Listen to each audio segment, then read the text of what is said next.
So again, to boil down the committee into what happens before, during, and after. Before you are assigned a country, in the worst case scenario, you will get your country and allotments by, I suppose, day after tomorrow. And once you have your allotment, as in which committee you are going to be in and which country you're going to be assigned, you then do research according to that portfolio. And portfolio is basically a term we use to refer to your committee and country in particular, and obviously how it fits in. I'll tell you more about how to research in a later slide. And then you write a position paper. Again, we'll talk about all of this. This is just a brief overview of what you do before, during, and after. I think many of them were already addressed, but I'm still back at the point of order. So the committee runs in a particular order, जो आपको बताता जा रहा हूँ, which are the rules of procedures.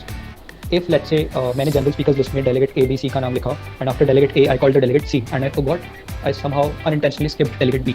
So delegate B could immediately raise the card, or in this case the hand, and then say, I would say, delegate, at what point do you raise? The delegate would say point of order. I would ask what's the point, and the delegate would say, I was skipped during general speakers list.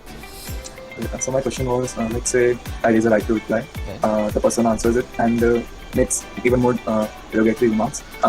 Bala mentioned that we cannot use right to reply in this situation, so should we use P to follow up, or what do we do? No, you will not use P to follow up, it will not be in order. Instead what you do is you write it to the executive board, or you can write it to the delegate through the executive board.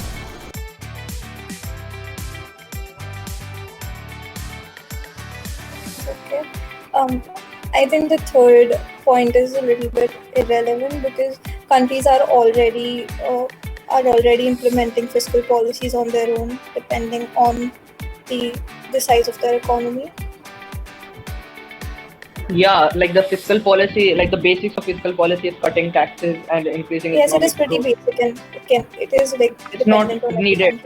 Yeah. It's not Yeah. needed. Also, I think at this time, in the current situation in which we are in, it's not possible for countries to cut taxes as economic resources are needed. Because if countries are not going to cut tax or increase rate of interest, then won't. Like fiscal policies, each country, it depends by country.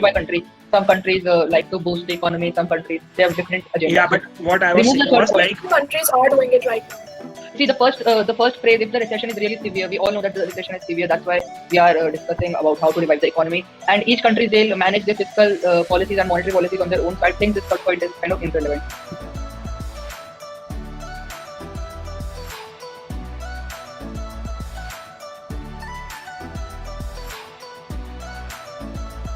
I was a delegate of Serbia and ECOSOC.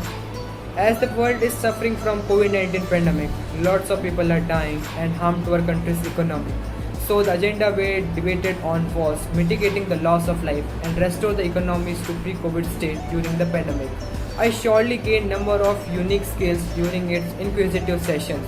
It was not just an amazing experience, but I also gained confidence in participating in such great events. This year's IHMEN has been an enriching one for all of us. The first time when I took part in an MEN was in class 8. I remember that I only spoke once, but over the years I have developed skills I never knew I had. So this is for all the first timers. Keep going. Union experience has always been a wonderful one. It has helped me improve diplomatic and public speaking skills. This year's experience was yet again an amazing one. Seeing so many first-timers perform, that too with such an enthusiasm, leaves me overwhelmed. This online MUN has truly been an unforgettable experience for all of us. The sheer willpower and determination of all the delegates really resonate with this year's theme, The Zeal to Heal. On behalf of the Ranthambore House, I would like to thank everyone who has made this MUN successful. My first participation in MUN was when I was in class 8. And that year, apart from the position paper that I had to prepare and the speech that I gave in the GSL, I seldom spoke. It was an intimidating experience. But with passing years, I was able to develop the valuable skills of diplomacy, resolution making, and public speaking. The 2-day conference has been an extremely enriching experience for me. I hope the zeal and enthusiasm towards MUNing in our school continues in the years to come.